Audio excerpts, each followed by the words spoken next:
Welcome everybody to our role playing for engagement. We hope you enjoy this video. I just want to start by saying, as with most everything that we go to do, preparation is really key in having a successful engagement call. And so just wanted to start with a couple of tips for you as you prepare for your call. A couple of things you'll want to have together and in front of you. One, we're making the assumption that you have already sent out an introductory email to your prospect. We think that's a great way to get things started, to just introduce the ministry a little bit and get them familiar with your name so that when they call, they may be more likely to talk to you. And there is a sample email or / letter in your handbook. So we would suggest looking at that first, and then you can tweak it to meet your needs. Second, go ahead and have your Operation Christmas Child stats ready. Those are listed in the general information section of your handbook. So you can find those there. It's good to know how many boxes we collected globally, domestically, what our TGJ participation numbers are. Those things are just good to have handy because if you're like me, you cannot remember all those numbers. Third, go ahead and have some key messages ready. As we talked about a little bit with engagement, it's good to have an approach that appeals to the person that you're talking with. And so depending on the particular interests of the church that you're talking to, you may want to cast vision for a different type of message. So a couple of messages that we're going to flash up here on the screen. One is talking through the Great Commission and really appealing to making disciples of all nations, that's something our ministry is really involved in. Another one would be, we share the gospel with the churched, unchurched, unchurched, dechurched, and the lost. Another way to approach it would be partnering with churches overseas to provide resources and a platform for the gospel. Some churches really have a desire to equip the saints overseas, so you could approach it from that angle. Another message could be that this is just a great way to involve families in global evangelism overseas and also personal evangelism in their own neighborhoods. So that's a great way to approach it if a church has a particular slant towards family ministry. And then finally, if you're talking to a children's pastor, you may want to talk about that it's just an amazing opportunity for kids to be leaders in ministry. So you can talk to them about that approach. And then you also want to have a copy of the script that's provided for you in your handbook in front of you. It's actually a really good script. I went back through and reviewed it. It's really solid. But one thing that we found helpful as we prepare for this call is rather than just having the script there, we like to take the script and actually bullet point out some of the key points so that they're just much easier to reference as you're talking through with your prospect. And then one other thing we'd suggest is to practice this with a friend or with a team member. It always helps you be more comfortable if you've practiced it a little bit beforehand. So just like Brandon and I are going to do today, you can practice this with somebody on your team. And then last but not least, we just want to encourage you to pray and really include prayer in your preparation.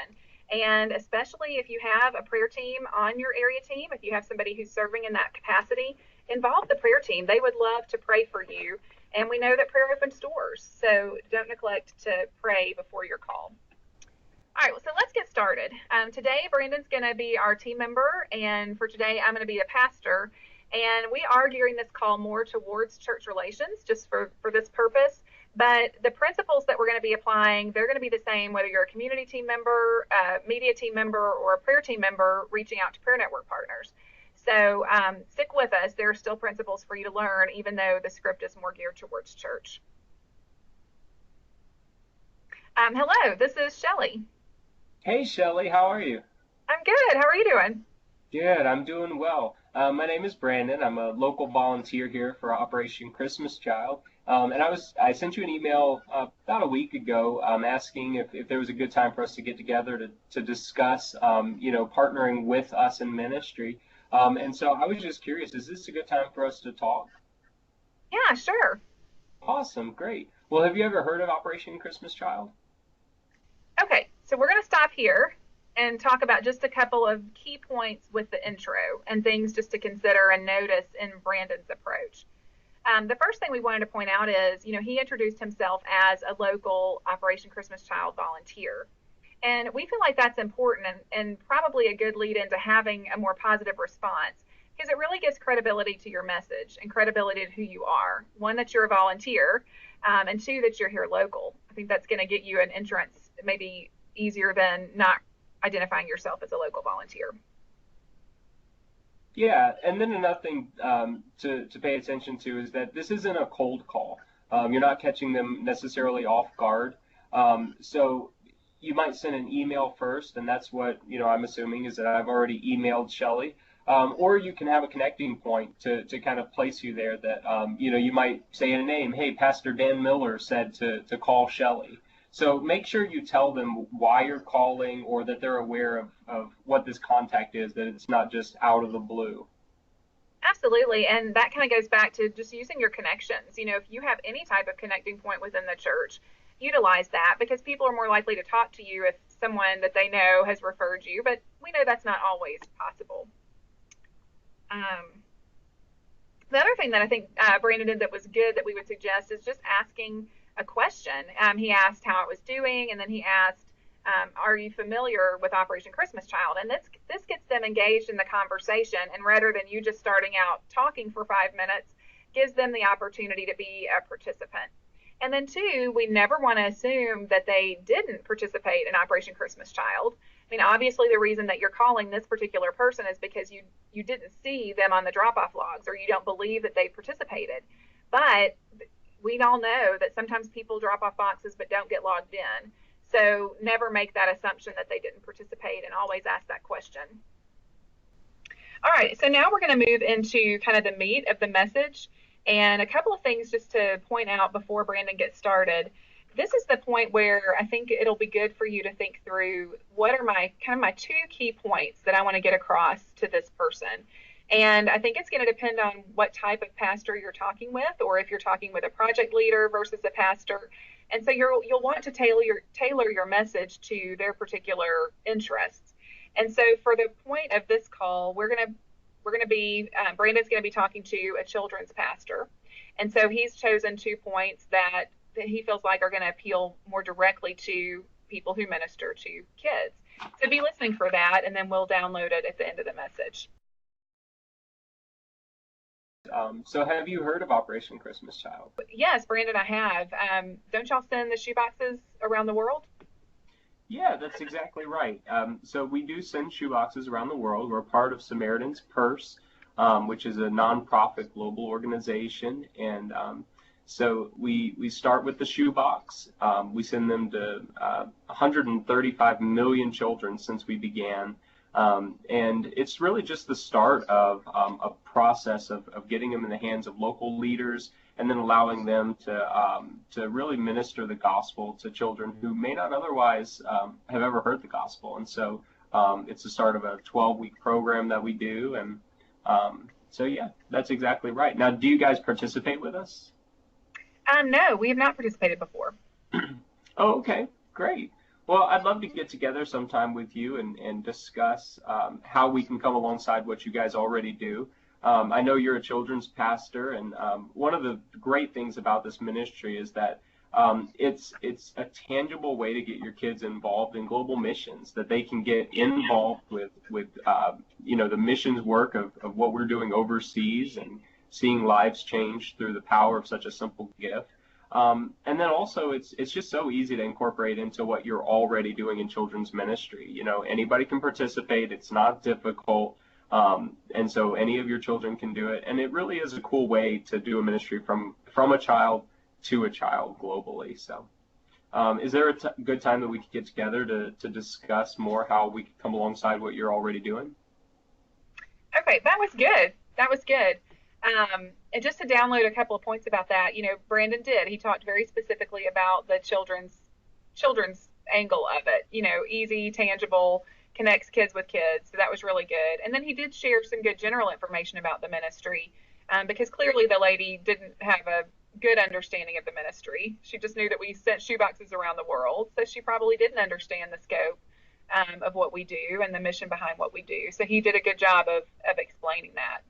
And I think just an important thing to remember as you're, kind of getting into that meat of the message is, the goal of this isn't to tell them everything we have to tell them about Operation Christmas Child. You're really just wanting to offer a hook, so to speak, or offer some information that would interest them enough so that they're going to be willing to meet with you at the end of the call, that they would be willing to say, hey, yeah, I'll take 10 or 15 minutes to talk to you. And that really is the goal of this call is to give them a little bit of information to get them interested, and then be able to have that face-to-face meeting. All right, so there are a few different ways that this call can go. Shelly was very agreeable, which I appreciate that, Shelly, making it easy on me. However, a lot of times when you make the calls, I'm sure as you're aware, you may get a lot of no's. So don't be discouraged by that. A no is just another route to take in your conversation. So when you introduce yourself and you ask, have you heard about Operation Christmas Child? If they say no, that they haven't, just go into some key messages. Pick out one or two things. Again, we're not making a big deal out of it. We're not trying to share everything we know. Just pick out one or two key things that you can share about Operation Christmas Child. And then from there, you can ask, if you can meet with them sometime to explain more, to give them some resources, to get them more familiar. So always lead towards, can we get together? Is there time that we can, talk? Another thing is when you ask if they participate, they could also say yes. If they do say yes there, make sure that you affirm them. Don't say, oh, okay, well, great. All right, well, we'll talk to you later. So again, this is a great time to begin to support a newly found project leader. So do you participate? Yes, we participate. Great. That's awesome. We're so excited. Have you heard about, what we collected this past year? Has anybody told you? Go into affirmation. And then again, if it's as it's nearing, the National Collection Week, what you'll want to do is add them as somebody to support. So how do you come alongside them? Do they have, resources? Do they have ideas? Are they setting goals? All the typical things you would do with a project leader. This is a great place to go with that.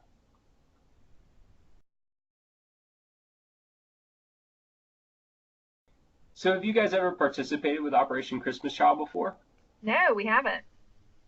Oh, well, awesome. Well, is there any time that we can get together so that I can maybe share some resources and some ideas of how we can come alongside you to partner? I'd love to, really walk through what that could look like for your church and give you some cool ideas of how to implement the program. Sure. Yeah, well, when would you like to meet? Tomorrow? Tomorrow's great. I'm free all morning. Okay, good. We'll see you tomorrow. All right, see you then. So have you guys ever participated with us before? Yes, we actually did. I think we packed about 200 shoeboxes last year. Oh wow, that's amazing. That's awesome. I like to view that as 200 gospel opportunities or 200 lives that were saved. I think that's just amazing. Is there a time that we could get together that maybe I can help support you guys so that you guys can do even more this year? Yeah, I would love that. We can meet tomorrow if you'd like. Well, I'm free all morning. Is there a time that's good? Yeah, 10 o'clock would be good. 10. All right, I'll see you there. All right, bye. Bye. I would just say also make sure that you're explaining the ministry. A lot of churches are familiar with who Operation Christmas Child is, but don't assume that they know about the greatest journey or even the greatest gift. And I mean, as far as they know, it may just be a Christian version of Toys for Tots. So really investing in what are the key messages? There's been 3.4 million children enrolled in the greatest journey. That's amazing. And share that with them. That's information that's really going to be impactful to most pastors and church leaders. Good. And then finally, he knew what he wanted and he made a clear ask. And we're always moving towards, is there a time that I could meet with you to share a little bit more information with you? And having a meeting with this person is the win, having a face-to-face conversation. So clearly laying that out there, is there a time that we could meet and I could share more information?